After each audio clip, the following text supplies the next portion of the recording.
Hi, everyone. This is Dan O'Neill, the Executive Director of the Ethan Allen Homestead Museum. Before we get to our third Sunday presentation, I would like to thank the following businesses for sponsoring today's lecture. They made a vital investment in our museum, and their support is why we are able to bring you this lecture series at no charge. This month, we are pleased to welcome Susan Evans McClure, the Executive Director of the Lake Champlain Maritime Museum. She will present on the USS Spitfire, a revolutionary gunboat that sank in the aftermath of the Battle of Valcour Island. She will discuss the ship and the museum's efforts to preserve it. Hello, I would like to start today by recognizing that we are on the unceded land of the Abenaki people. The Abenaki have always been and continue to be a thriving Indigenous culture in this region. We acknowledge the land and the people, and we are grateful for their generations of stewardship, past, present, and future. I'm Susan Evans McClure.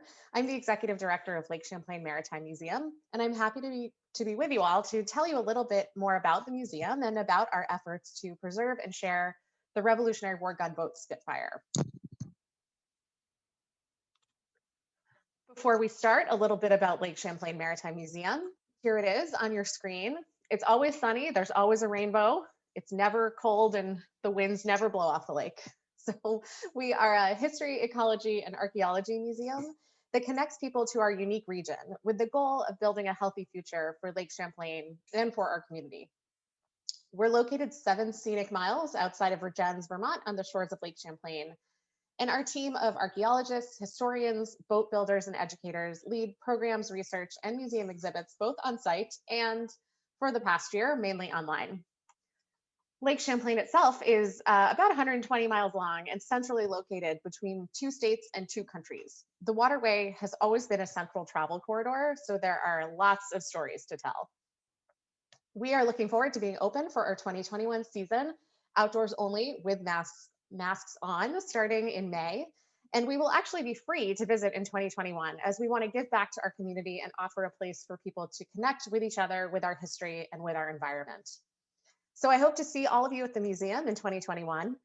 And before I get started, I want to specifically thank my museum colleagues, Chris Sabick, Art Cohn, and Sherilyn Gilligan for their work on this project that I'm going to share with you all today. So why does one particular boat at the bottom of Lake Champlain mean so much to us and to our work?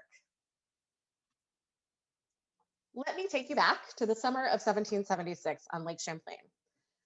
The Continental Congress had just issued the Declaration of Independence, and Benedict Arnold had been given their blessing to build a navy that could defend Lake Champlain from the British.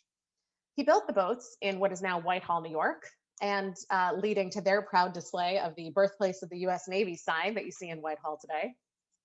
So Benedict Arnold in 1776 led the building of 8 54-foot gondolas and 4 72-foot galleys. The British general, Guy Carleton, was attempting to take back Fort Ticonderoga, or at least to take control of Lake Champlain. Whomever controlled Lake Champlain would be able to get to Albany, New York, get to the Hudson River, and then split the American colonies in half, effectively winning the war. Now, on October 11th of 1776, Benedict Arnold's fleet of hastily built gondolas and galleys and stolen boats, manned by a ragtag group of largely untrained sailors, met with Carleton's British Navy in Valcour Bay, which is just near Plattsburgh, New York, in Lake Champlain.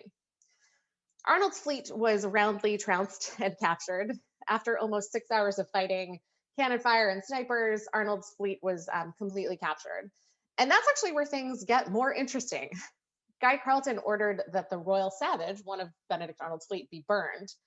And between the flaming ship distraction, the fog, the cannon smoke, the echoes in the ears of all of the sailors from hearing nothing but explosions for 6 hours, Benedict Arnold made the pretty rash move to sneak away. He lined up his boats bow to stern and rowed away under cover of darkness.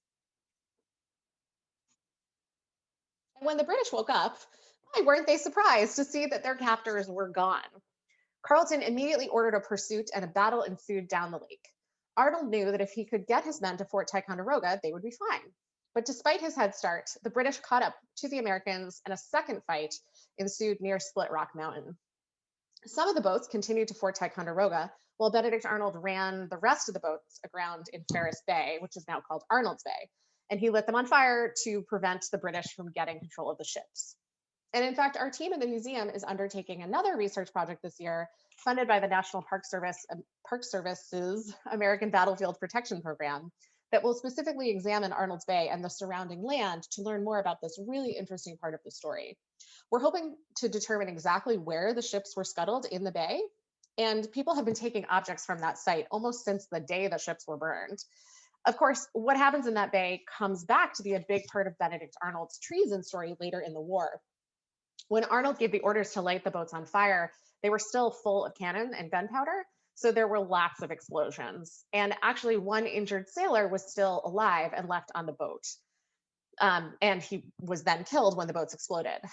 There was a pretty gruesome account of the soldier's body flying through the air. Arnold claimed later that it was a huge misunderstanding, wrote about how he never would have left a wounded man behind, but those who were against him after he committed treason said that they used this incident in Arnold's Bay as part of his bad character that led to his what they called his inevitable treason. Anyway, Benedict Arnold, complicated guy with a fascinating story, who is a big part of this tale. So Benedict Arnold runs the boats aground, lights them on fire. He and his men make their way to Fort Ticonderoga by land. And when Carleton and his men also made it to the fort, they realized they could not take the Fort Ticonderoga. It exists on a spot that's the reason Fort Ticonderoga is where it is. It's really hard to capture. It's on high ground. So Guy Carleton realizes that they won't be able to take the fort.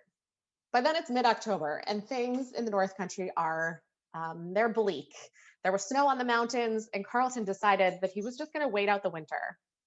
So he turns around and goes back to British North America to wait out the winter. But then everything changes by 1777. So Benedict Arnold lost the battle, but by delaying the British over the winter, he helps to win the war. And this was one of the many instances of Benedict Arnold's heroism before he becomes a traitor, which is, of course, what we all mainly know him for today. So Benedict Arnold's sunken fleet was out there in Lake Champlain after 1776, and people were looking for it. Boats in Arnold's Bay were taken out piecemeal by the end of the 19th century. And in the mid-1930s, Lorenzo Haglund raised the Philadelphia from Valcour Bay, the Philadelphia being one of the gondolas in the fleet. The boat went on display at the Smithsonian's National Museum of American History in 1965, where it has remained ever since. And while Haglund was the one to find it, he certainly didn't do it alone. And like all good researchers, he had a benefactor. Haglund's work was funded by a man named J. Rupert Schalk. And interestingly, J. Rupert Schalk was the nephew of Jacob Rupert, who was both the founder of Jacob Rupert Brewery and the owner of the New York Yankees from 1913 to 1939. And for those of you who are Yankees fans, you will know that he was the owner when the team purchased Babe Ruth from the Boston Red Sox, which, at least in my divided household, still is a point of contention. I am a New Yorker married to a Red Sox fan. So Rupert Schalk was an executive at the Jacob Rupert Brewery, and he both funded and participated in Haglund's efforts to raise the Philadelphia. So all of that is to say that the reason we have the Philadelphia on display at the Smithsonian is because of the American fondness for buying and drinking beer. So by 1952, all but one of the 15 boats in Benedict Arnold's fleet had been found. So what happened to the boats during the battle, after the battle? Some of them returned to Fort Ticonderoga in 1776, the Revenge, Trumbull, Enterprise, and New York. In the 1930s, Haglund found two boats at Valcour Island and Valcour Bay, the Gunboat Philadelphia, which he took out of the water intact, and the schooner Royal Savage. 3 of the boats were captured by the British during the battle, the Washington, Jersey, and the Lee. And then other boats were burned in Ferris Bay, now called Arnold's Bay, including the Galley Congress and 4 more gunboats. But that still left one missing gunboat. So where was it, and how are we going to find it? So efforts continued past Haglund's discovery of the Philadelphia and the Royal Savage, and those efforts continued into the 90s as part of the work of Lake Champlain Maritime Museum. The team at Lake Champlain Maritime Museum was undertaking what was called the Whole Lake Survey in the 90s to examine the entire bottom of Lake Champlain using sonar scanning.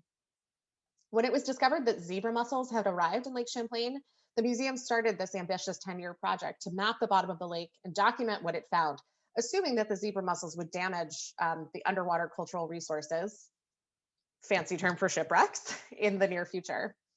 So as the team scanned the lake bottom in June of 1997, they found what looked like a mast and a double-ended vessel. They sent divers down on the target to verify that it could be what they thought it might be. And indeed it was a gunboat with the mast at almost full height and still intact at the bottom of the lake. This is an image by an artist named Ernie Haas, who has been working with the museum to recreate some of the iconic images of Lake Champlain history, including the images of the Battle of Valcour Bay that you saw earlier. Ernie's work is really instrumental to understanding the past in our region. It really puts a picture on something that we can only read about in words, and it's really helped generations of people understand and feel the importance of the history that happened right here. So that's what the boat looked like underwater. But it took yet more research to piece together which gunboat it actually was, because it was clearly a gunboat.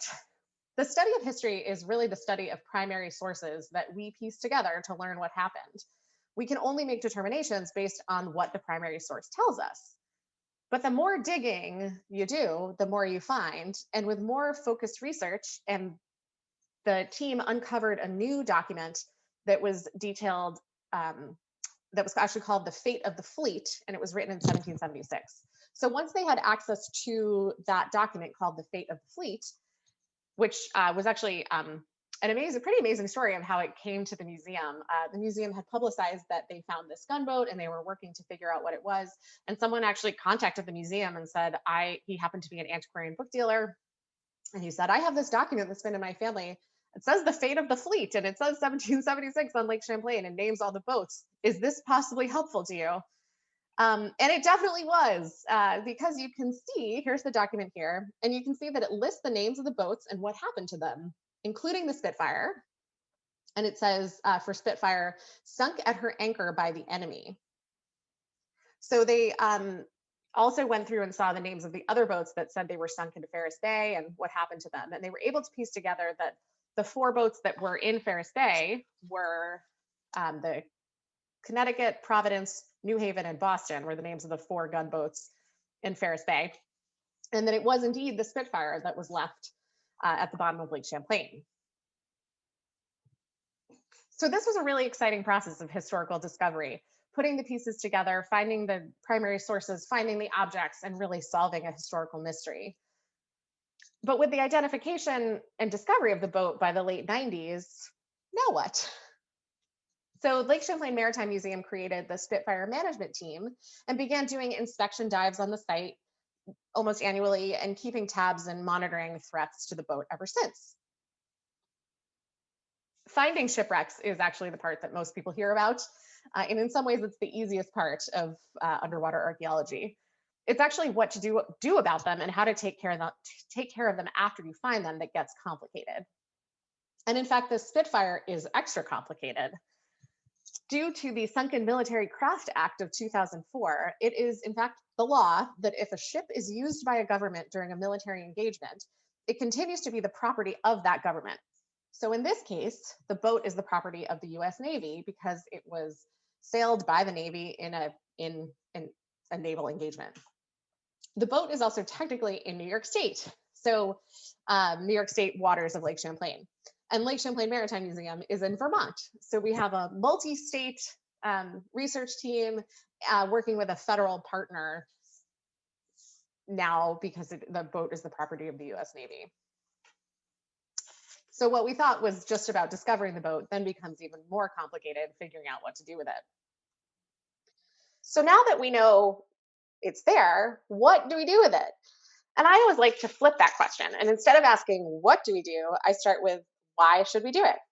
So why should we preserve the Spitfire? Well, I believe that it all comes down to people. The Revolutionary War in the Champlain Valley was fought by real people. And it's only by learning more about these people and their decisions that we can begin to think about our own role as history makers in the world today. We don't know what we don't know about this boat. And we have a tremendous opportunity to learn about how people lived and what decisions they made in building these boats. The Philadelphia, out of the lake and on display at the Smithsonian, was actually one of the first boats built in the fleet, and the Spitfire was one of the last. So this really is a once in a lifetime opportunity to see the differences between those two boats and think about the individuals who were making these choices on the fly about how to build these boats, how to sail them. Also, there's objects on there that we don't know what's on there. We have an idea of what's on there, but there might be new material that will show us something about the experience of living through this conflict. So, if our why is about learning more about people and their decisions so that we can feel more connected to our own role as history makers, well, then we get to the how. And that's exactly what we're exploring this year as we try to move forward on a plan for preserving and learning from the boat. The best practice in underwater cultural resource management always says that in situ preservation, so leaving it there, is really the best way. Nothing that we as humans have created is better than cold, dark water for preserving wooden boats. But at the same time, we also need to look at potential threats. And for the Spitfire, those are invasive species and well intentioned lake users, including fishers and divers, people who are fishing and diving. So the invasive species that we're concerned about here with the boat are mainly quagga mussels, which are basically a bigger, more intense zebra mussel that lives in deeper water. The Spitfire is deep enough that zebra mussels can't colonize down there, but quaggas can, and they have colonized and destroyed many shipwrecks in the Great Lakes. However, currently there is no evidence of quagga mussels colonizing in Lake Champlain, and no one really knows why. They should be here, basically, based on how invasive species move. So we are working with the Lake Champlain Basin Program to stay up to date on the work they're doing to track quagga mussels and track invasive species overall.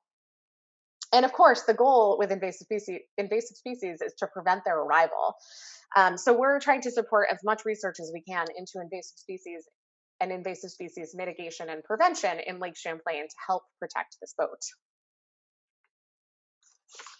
I also mentioned well-intentioned lake users. So even well-intentioned divers have the potential to do major damage. The ship is very deep. You actually need advanced diving training and certification to access it. But with sonar technology advancing every day, it's easier than ever to find things in the lake. So you might even be able to find this and dive on it, which could lead to unintentional damage, or it could be very dangerous for divers who are not trained. People who are fishing, specifically with downrigger boats, could also catch the mast or do some other kind of irreparable damage. So there are threats, and we know what we want to learn from the boat. So how do we do it? That's a great question. And this year, we're really focused on identifying what's possible. You all may have heard initially about our plan to bring the boat out of the water. And while that may still be a plan we are following in 10 to 20 years, right now, we are really focused on what we can do by the 250th anniversary of 1776 and of this ship sinking in Lake Champlain. So we're coming right up on 2026, which will be a year where there will be lots of attention on our region, on this important story, and on the boat. So we really want to make some great strides by 2026 that will help us both to learn new things from the boat and also share it with more people. So our first focus will be on documenting the boat where it is and developing a 3D model of the ship. We're hoping to start that work in 2022 using a relatively new technology called photogrammetry. Photogrammetry uses an underwater digital photography to capture several thousand images of a given shipwreck or really any object in a confined space. And then it plots that confined space into a computer program, and the computer program makes a 3D image using points that you've added to the program. And the model 3D model it creates is a scale model that you can use to visit the boat even without going underwater. So that'll be our first step is photogrammetry and documentation. We want to know more about specifically where it is, take measurements, take photographs. So that's step one. Step two will be a major excavation and conservation project. So that will be focused on in-water excavation to learn exactly what is on the boat and where the things are, and potentially to take some things off the boat and conserve them out of the water and put them on display. That will be a very complicated process, And as I mentioned earlier, that the boat is the property of the US Navy. So we are working in partnership with the Navy and have to apply for and receive all of the appropriate permits so that we can undertake this work. But it'll be really complicated. It's in deep water, it's highly technical, and the Navy is an important partner in this work. And we want to be supporting the management plan that they are leading. And we also want to work with them together in Lake Champlain. So that'll be a really important and exciting part of the project, will actually be the excavation work on the boat in the water. And then finally, by 2026, we want to put Spitfire in the context of the entire Revolutionary War on Lake Champlain. Lake Champlain Maritime Museum has been doing extensive research on everything that happened in the lake in 1776 and beyond, and we'd like to put that all together in a resource that people can access from anywhere so that people have a broader understanding of the Revolutionary War on Lake Champlain. And now this resource could include all of the other projects that we've been working on throughout the years and the project we're doing this year in Arnold's Bay. And I think it will be a really important way for people who will never come to visit even Lake Champlain to be able to access this important information and really learn from our past. We don't know what we don't know about this boat, and we have a tremendous opportunity to learn from it. And we really want to be able to do that in time for this important anniversary that's coming up. We also want to learn more about the shipbuilders and the shipbuilders themselves and the people who built the ship. So there's work to be done. I talked about modeling and photogrammetry and excavation, but there's also new research that needs to be done into this story. A lot of the research about the Battle of Valcour Bay was done in the 20th century. It was important research. A lot of it was kicked off by Haglund actually finding the boats. There's also some amazing 19th century research into this story. So people have been talking about the Battle of Valcour Bay and Benedict Arnold for a long time. I think there's an opportunity here to do lots of new research into things that we haven't documented as much. Who are the people who built the boats? Where did they come from? What expertise did they bring or not bring? And what did they think about being here in the Champlain Valley? Who were they interacting with when they got here? There's a lot of layers that we still have to tell. So our goal is to learn the most, do the best, and share it as widely as possible with the public to help people connect with the national story that happened right here on our lake. The upcoming 250th anniversary of 1776 offers new possibilities and new attention on this amazing national story that happened here. We have new things to learn from this history that can shape our understanding of the people who founded our nation and the choices they made along the way. When we learn more about the individual choices and actions of individual people in history, we can see that all of us as individuals have the ability to make history every day. We look forward to these new discoveries and to sharing all of these stories with you as we head into 2026. Thank you. Thank you, Susan, for a wonderful presentation. Next month, we are excited to feature Angela Valentinetti of the Vermont State Archives, which are a valuable resource for researchers and historians. They contain documents and items that tell a lot of the history of our state. They also contain interesting items and stories that don't often see the light of day. Join us next month to learn some of them. And as always, if you enjoyed this presentation and would like to support the Ethan Allen Homestead, please go to the donation link in the description box below or on our website, ethanallenhomestead.org. Thank you very much, and we'll see you next month.